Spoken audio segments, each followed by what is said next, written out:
Après avoir brillamment réussi sur les réseaux sociaux, à cause de sa notoriété, il s'est donc permis de parler d'un chef de gang mal poliment. Et ce dernier s'est donc rassuré de le taire à jamais pour ne plus jamais citer son nom. Cela est le sujet de l'émission dont nous allons parler juste après le générique.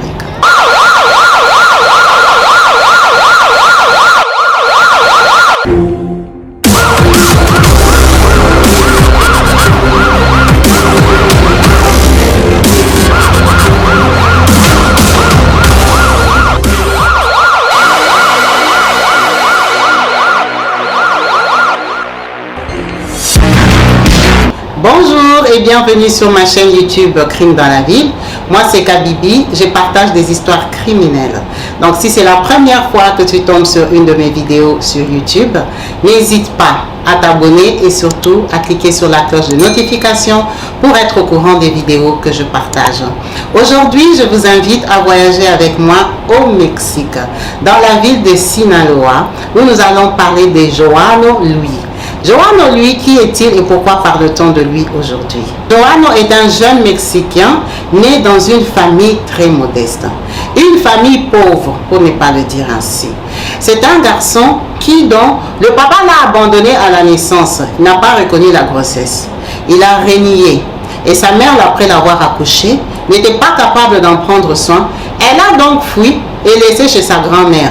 Donc Joano s'est retrouvé chez sa grand-mère maternelle. C'est elle qui a pris la charge de l'éduquer, de l'encadrer. Vous imaginez bien une grand-mère dans un village mexicain, en plein Sinaloa. C'était juste pas possible. Donc Joano n'a pas été scolarisé. Il n'a été ni à l'école maternelle, ni à l'école primaire. Il a évolué comme ça avec sa grand-mère, qui lui a appris des petits travaux, qui lui a appris à se débrouiller très jeune. C'était un enfant des rues, mais seulement qu'il avait un domicile. Il était encadré, un peu éduqué. À l'âge de 15 ans, vu qu'il traînait tellement dans les rues, il a décidé de voir plus grand, de s'en sortir, parce qu'il avait la haine et la rage de savoir que ce monsieur qu'il voyait à distance, qui était supposé être son père, dans la ville de Sinaloa, s'en foutait, ne voulait pas de lui, ne faisait même pas attention à lui, ne le calculait pas. Il le voyait dans la rue, il avait renié et il s'en foutait, éperdument. Et ça l'a marqué. Il avait comme rage de vouloir réussir mieux que son père. Il le répétait à sa grand-mère. Il lui disait, moi je vais m'en sortir dans la vie. Je veux faire mieux que lui. En fait, je n'ai même pas besoin de lui. Il ne vaut pas. Il avait cette haine, cette colère en lui. Jusqu'au jour où il a décidé donc de partir de chez sa grand-mère. Il a décidé de fuyer et d'aller vivre dans la ville de Culiacán. Culiacán qu'il estimait qui était une plus grande ville. Il a déménagé là-bas par connexion de ses amis, bande de camarades, qui étaient camarades des rues. Quand il arrive à Culiacán, très vite, il a un pote avec qui il décide de vivre. Ils s'installent, ils prennent un logement ensemble, mais ils ne sont pas instruits. Ils ont 15 ans. C'est des petits garçons. Ils se mettent à faire quoi? À travailler dans les rues, à laver les voitures. Ça devient des petits garçons qui lavent les voitures des passants, des gens qui sont garés, qui essuient les vitres. Vous voyez comment ça se passe dans les pays pauvres, dans les pays africains. Il s'adapte, il commence à découvrir Culiacán, il aime Culiacán, il se balade dans tous les quartiers luxueux pour aller essayer de gratter un peu d'argent comme il le pouvait. À 15 ans, 16 ans, ça veut dire qu'ils sont mineurs abandonnés à eux-mêmes, qui vivent seuls, sous un toit, sans personne adulte. Ils se permettent de commencer à fumer et de boire. À force de boire l'alcool, ils ont découvert la vie du dehors, la vie de l'alcool. Un jour, avec un de ses amis, c'est lui avec qui il vivait, il décide de le filmer lui, il veut battre un record. Il achète donc une bouteille de vodka, qu'il ouvre et il dit à son pote, filme-moi, tu verras, je vais la boire en entièreté et ça ne va rien me faire. Je suis courageux, je suis costaud, j'ai beaucoup de chair. L'alcool, je suis plus fort que l'alcool. Donc il ouvre la bouteille, il boit toute la bouteille d'alcool jusqu'à tomber évanoui. Quand il a fini la bouteille comme un héros, son cerveau a été touché, il s'est évanoui. Et son pote l'a filmé jusqu'à l'évanouissement. Après le réveil 2 jours après, son pote était content de le voir réveillé. Il lui dit que j'étais filmé et que j'ai balancé ta vidéo sur les réseaux sociaux. Je l'ai balancé sur Instagram parce qu'ils avaient des portables, c'était des jeunes garçons. Et à la grosse surprise de son pote, la vidéo a fait 1 million de vues. La vidéo est devenue challenge. Vous savez, toutes les petites vidéos que les gens se partagent, qui essayent de faire comme les personnes qui les ont partagées. Quand il a vu que cette vidéo était vue jusqu'à 1 million de vues, ça l'a inspiré. Il s'est dit, en fait, les gens m'imitent, regarde, les gens essayent de faire comme moi. Je vais ouvrir un compte Instagram professionnel. Et je vais commencer à boire des alcools forts dessus pour avoir des followers, pour avoir des abonnés, des gens qui vont me suivre et du coup, mon compte sera payant. Il s'est donc pris en charge et a ouvert un compte Instagram au nom de El Pirata de Cuyacan. Donc, il trouvait que ça sonnait plus joli que Juano de Cuyacan. Donc, El Pirata de Cuyacan, le monsieur qui boit des bouteilles d'alcool et qui est plus fort que le pourcentage marqué sur ces bouteilles-là. Donc, une bouteille de 40%, 50% d'alcool fort, lui, il est capable d'en boire 1 litre et il arrive à supporter ça. C'était ça son challenge et c'est comme ça qu'il a été connu. Très vite, il a eu 109 000 abonnés sur Instagram et 900 000 abonnés sur Facebook. Directement, ses comptes ont été payants. Il a commencé à gagner de l'argent. Il était connu au Mexique. On a commencé à l'inviter sur des plateaux télé. Des musiciens ont commencé à le solliciter pour faire des clips musicaux avec lui. Il est devenu une star en fait. Il n'avait que 17 ans à cette période-là. Il s'est dit qu'à 17 ans, c'est trop jeune. Il a décidé de faire plus vieux. Il s'est laissé pousser la barbe, faire teindre la barbe, laisser des cheveux, commencer à se comporter comme un grand, s'afficher sur les réseaux sociaux avec des filles de nuit pour apparaître grand, commencer à faire la fête dans les grands clubs, dans les boîtes de nuit pour apparaître grand, louer des belles voitures, des motos. Il a commencé à jouer la belle vie. Il a envoyé de l'argent à sa grand-mère. Il est rentré dans son village de Sinaloa pour montrer justement à son père que lui, il avait réussi. De toute façon, il était connu sur les réseaux sociaux qu'il passait à la télévision. Son papa n'a pas compris, son fils est devenu star. C'était vraiment une réussite pour lui. Mais par contre, c'était très, très dangereux. En sachant que les excès d'alcool font des attaques cérébrales sévères. On peut perdre la vie à cause d'un alcool fort. Il a donc beaucoup joué avec sa vie. Il est passé sur certains plateaux télé en reconnaissant qu'il abusait de l'alcool, qu'il était alcoolique, qu'il s'en voulait, qu'il avait envie d'arrêter, il avait envie de devenir musicien. Vu qu'il fréquentait les milliers de stars, il commençait à se projeter dans autre chose. Il ne pouvait pas passer sa vie à boire des bouteilles de whisky, de vodka, de champagne à coup sec pour juste plaire aux gens et gagner de l'argent. C'était trop risqué. Il en était conscient. Et en plus de ça, il était mineur. Il a été arrêté. Quand l'État a appris qu'il avait moins de 18 ans et que l'alcool est officiellement interdit aux mineurs de moins de 18 ans au Mexique, il a été mis en prison. Et pour une période de quelques semaines, vous savez comment ça fonctionne, il a payé l'argent et tout ça, il a corrompu. Il a été relâché et a continué son business. Il a continué à faire ses folies sur les réseaux sociaux. Ça lui a monté à la tête parce que ce n'était pas un adulte, c'était un mineur. Il n'arrivait plus à se contrôler. Il faisait n'importe quoi. Jusqu'au jour où, parmi un de ses délires, il a mis sa caméra en face et a décidé de défier un chef de bande mexicaine.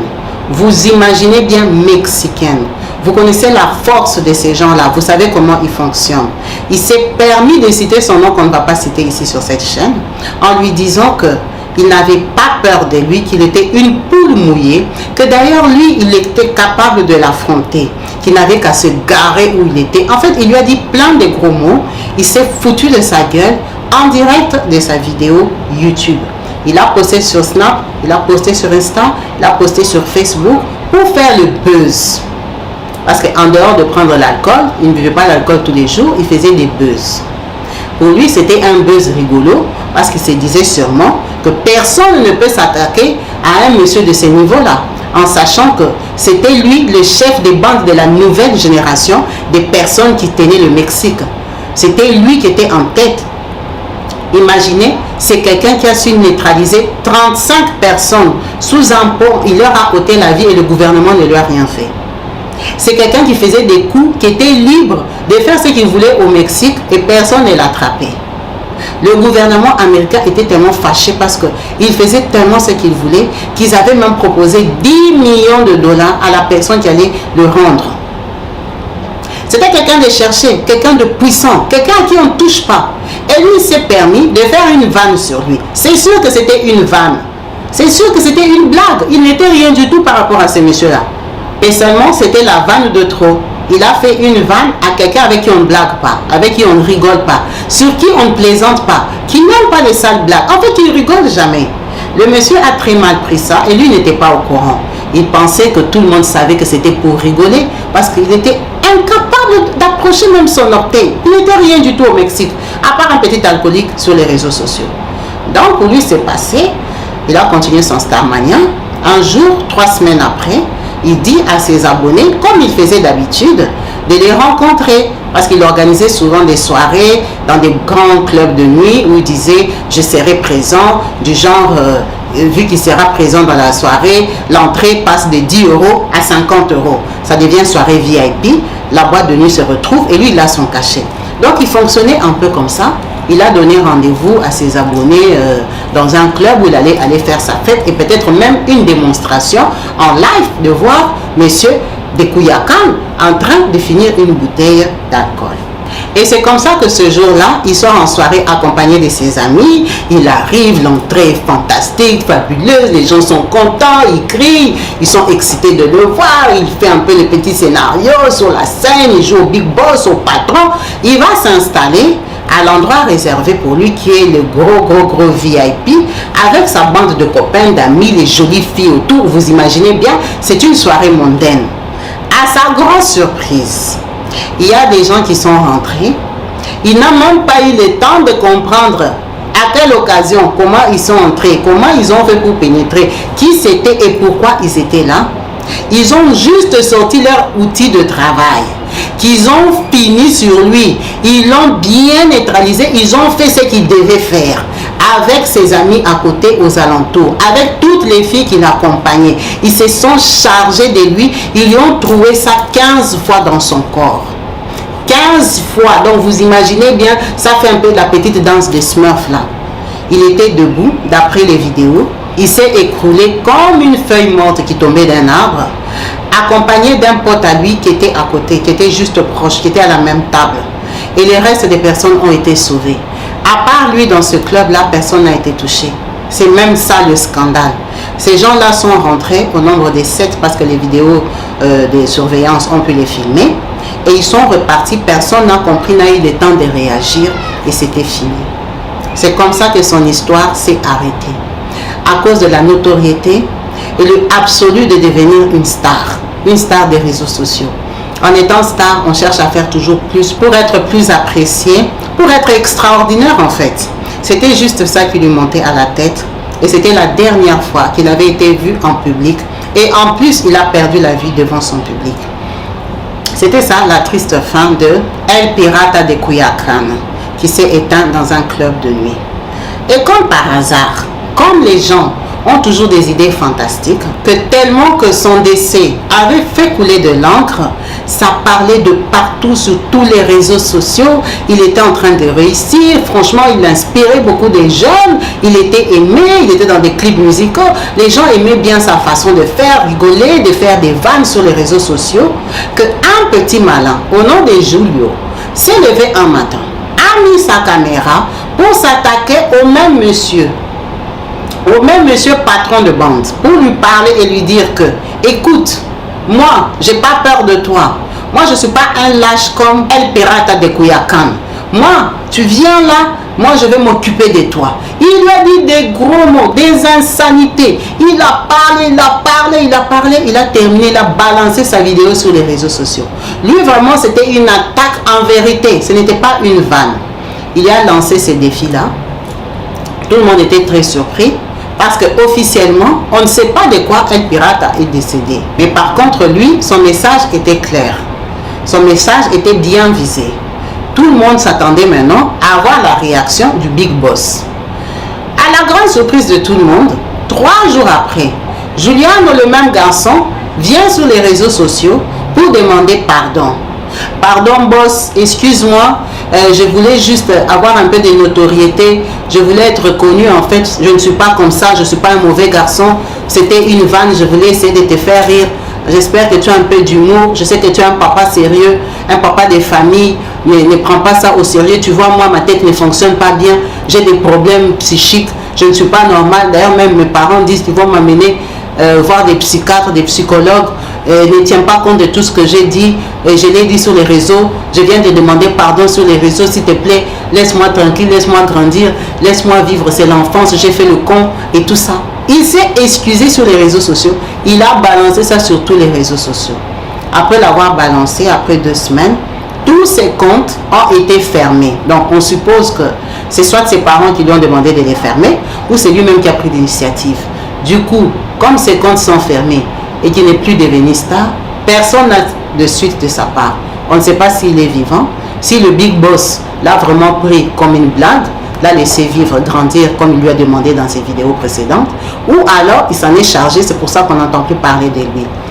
Ça, c'est la petite anecdote qui s'est passée juste après le décès de El Pirata de Cuyacan, qu'on tenait à préciser dans cette vidéo. C'est ainsi que s'achève sa triste histoire, en espérant qu'elle ne va inspirer personne d'autre après lui, et en disant aussi que être une star des réseaux sociaux n'est une garantie à rien.